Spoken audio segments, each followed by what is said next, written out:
أعوذ بالله من الشيطان الرجيم. بسم الله الرحمن الرحيم. والنازعات غرقا والناشطات نشطا والسابحات سبحا فالسابقات سبقا فالمدبرات أمرا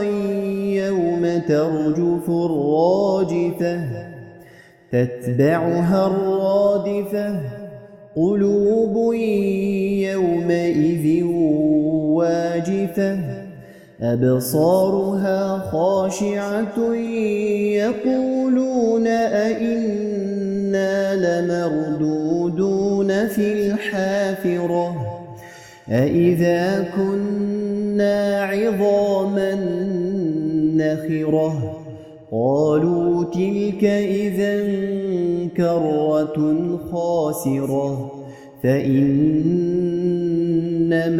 هي زجرة واحدة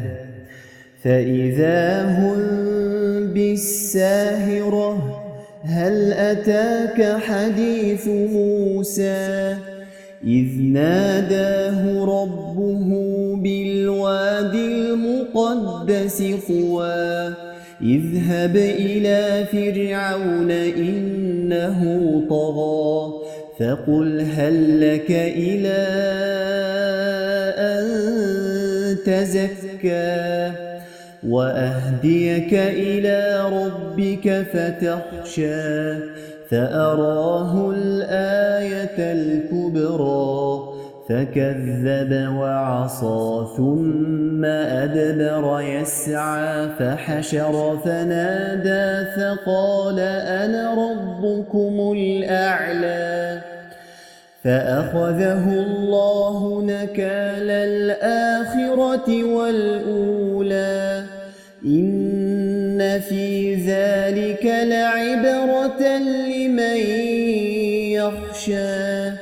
أأنتم أشد خلقا أم السماء بناها رفع سمكها فسواها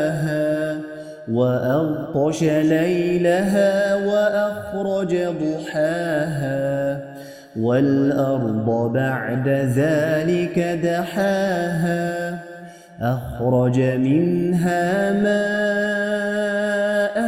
ومرعاها والجبال أرساها متاعا لكم ولأنعامكم فإذا جاءت الطامة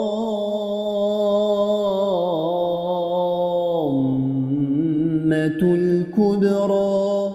يوم يتذكر الإنسان ما سعى وبرزت الجحيم لمن يرى فأما من طغى وآثر الحياة الدنيا فإن الجحيم هي المأوى وأما من خاف مقام ربه ونهى النفس عن الهوى فإن الجنة هي المأوى يسألونك عن الساعة أيان مرساها فيم أنت من ذكراها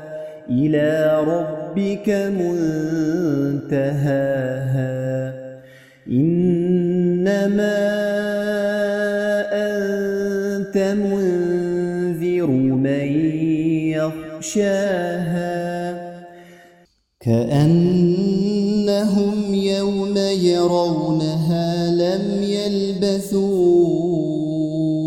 إلا عشية أو ضحاها.